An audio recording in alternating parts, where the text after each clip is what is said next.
अगर मैं आपसे कहूं कि ईरान के बाद अब बहरेन के अंदर तख्ता पलट होना शुरू हो चुका है, लेकिन सवाल उठता है क्या अमेरिका और इजराइल मिलकर ये करा रहे हैं?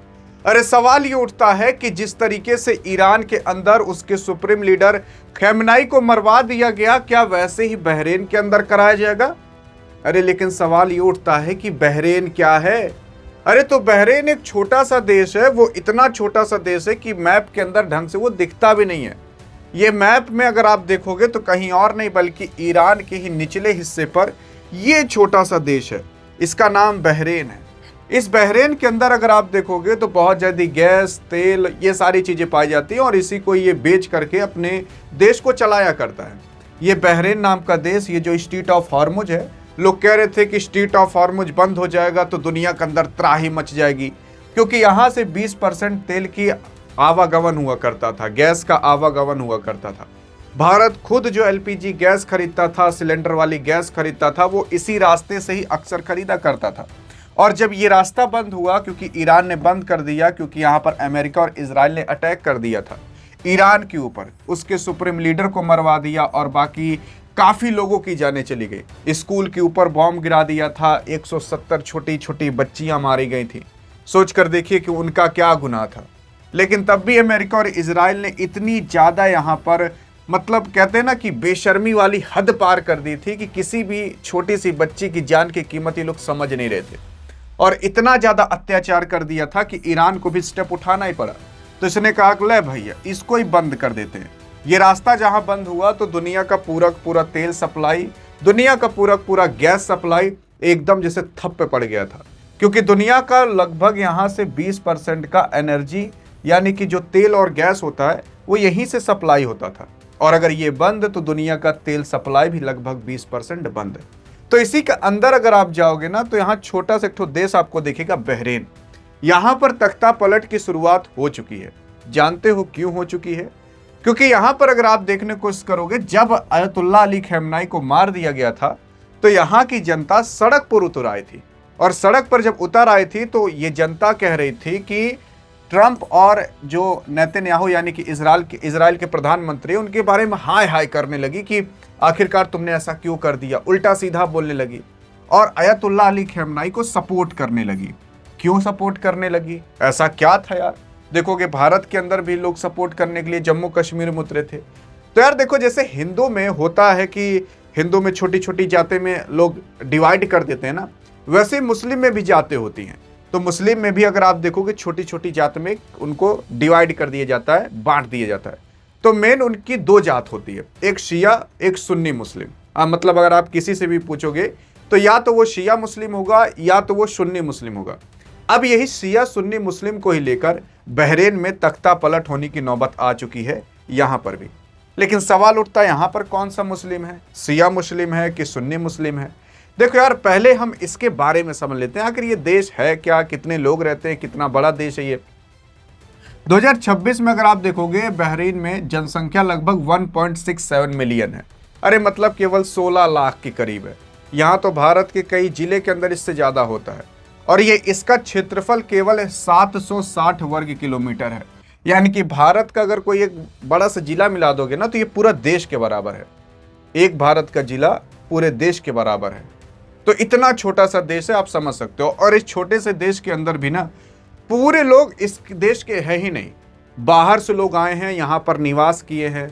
निवास करने के बाद ताकि वहाँ कमा सके, क्योंकि कमाई यहाँ पर 2-3 कारण से होती है कि लोग यहाँ पर टहलने घूमने आते हैं, उस हिसाब से बहरेन की कमाई हो जाती है। और यहाँ पर गैस और तेल काफ़ी ज़्यादा मिलता है। ये खाड़ी वाले देश है ना, तो भगवान ने यार इनके ज़मीन के अंदर पहले से ही तेल और गैस जैसे फिट करके दिया है कि भैया तुम कुछ नहीं करोगे तब भी तुम लोग तेल और गैस बेच करके अपने पैसे और अपना जीवन चला लोगे। और यहाँ के जो भी देश हैं वो लोग तेल और गैस बेच कर ही तो पैसे कमाते हैं, बाकी इनके पास कुछ है नहीं। वही तेल और गैस हटा लो तो ये लोग कंगाल हो जाएंगे। पूरा रेगिस्तान पहले रहा करता था, लेकिन उसी तेल और गैस की बदौलत आज इतना डेवलप कर ली है। लेकिन अब अगर देखा जाए तो इस देश के अंदर क्या हो गया यार, ये बहरेन नाम का देश, इस देश का जो राजधानी था ना, वो राजधानी थी मनामा। अब ये मनामा याद रखिएगा, क्योंकि ये मनामा ही आपको आगे काम आएगा क्योंकि इसी की वजह से पूरी की पूरी दिक्कत यहां पर तख्ता पलट होने की नौबत आ गई है। मतलब ये जो बहरीन नाम का देश है, इसकी छोटी सी राजधानी थी मनामा। ये मनामा याद रखिए, क्योंकि यहीं पर ही पूरा मुद्दा उठेगा। लेकिन अब समझ लेते हैं शिया सुन्नी मुसलमान के बारे में, और तभी आपको समझ में आएगा तख्ता पलट हो क्यों रहा है। तो खैर, अगर बहरीन में देखोगे तो लगभग जो शिया मुसलमान है उनकी जनसंख्या 55 से 60% है, यानी कि जो शिया मुस्लिम है वो ज्यादा है और जो सुन्नी मुसलमान है वो थोड़े कम है। अगर सुन्नी मुसलमान की बात कर ले तो वो लगभग 40 से 45% है।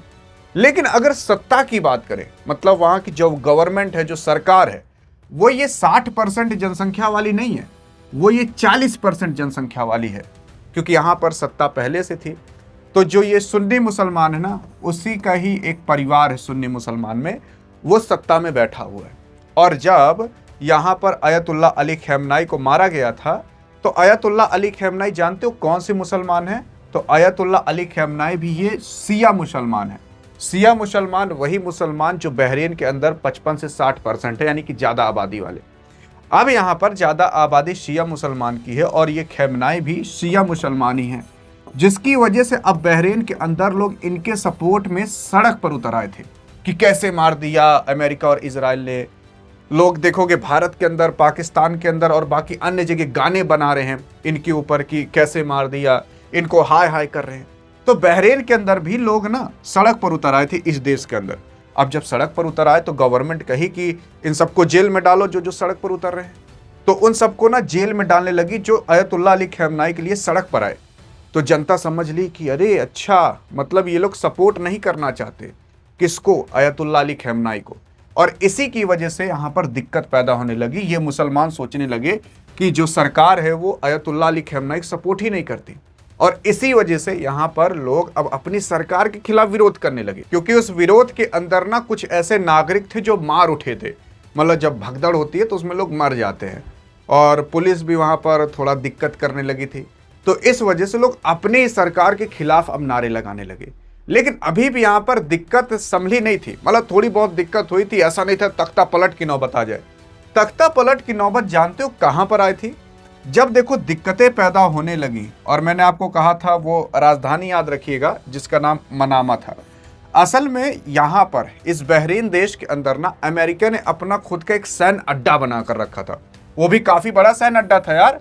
और ये जो यूएस ने अपने जो उसकी 5th फ्लीट होती है, जो काफी बड़ा उसका झुंड एक तो चलता है, वो यहाँ बहरीन के अंदर आने वाला था या फिर वहां पर था। अब क्या है कि ईरान ने कह दिया था कि जो जो देश अपने देश के अंदर अमेरिका को जगह देगा, ईरान उस पर अटैक करेगा ही करेगा। इस वजह से ईरान ने बहरीन के ऊपर भी अटैक किया। और बहरीन के ऊपर कहां कहां अटैक किया? तो बहरीन की जो लाइफ लाइन कही जाती थी, जो उसकी एल्यूमिनियम प्लांट था, एल्यूमिनियम प्लांट को पूरी तरीके से ईरान ने तबाह कर दिया। उसी के साथ साथ कई सारे ऐसे उसके तेल रिफाइनरी थे जिसको ड्रोन से उड़ा दिया। अब बहरीन यार छोटा सा नन्हे मुन्ना देश था, उसके अंदर 2 चीजें थी, एक तो एल्यूमिनियम प्लांट था और दूसरा तेल ओल था, वही जो मैंने आपको बताया। अब उसी को उड़ा दिया गया। जब उसको उड़ा दिया गया तो वो छोटे से देश के पास कुछ था नहीं, तो वो पैसे वो कमा नहीं पाया। और जब वो पैसे नहीं कमा पाया तो वहां के लोगों के अंदर फिर गुस्सा भी आने लगा, और प्लस वो लोग सड़क पर वैसे उतर गए थे और वहां पर लोग मरने भी लगे।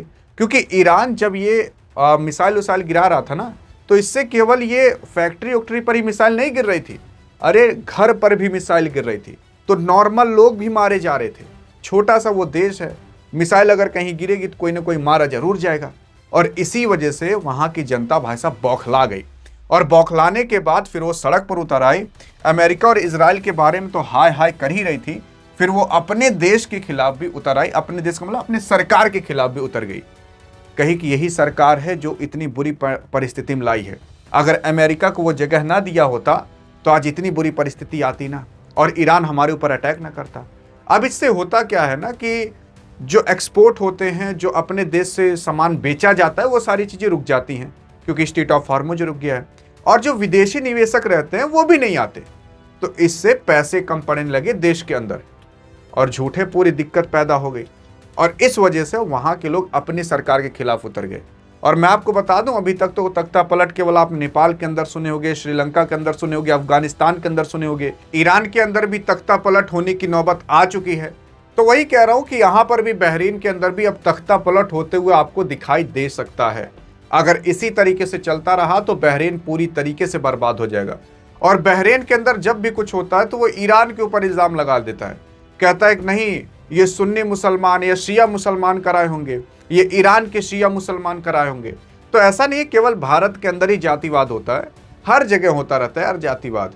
हाँ, भारत में कभी ज़्यादा होता है तो कभी कम होता है, लेकिन ये गलत बात है जो जातिवाद किया जाता है। तो वहाँ पर शिया सुन्नी मुसलमान किया जाता है, यहाँ ठाकुर यादव और बाकी अन्य किया जाता है, आपको पता ही होगा।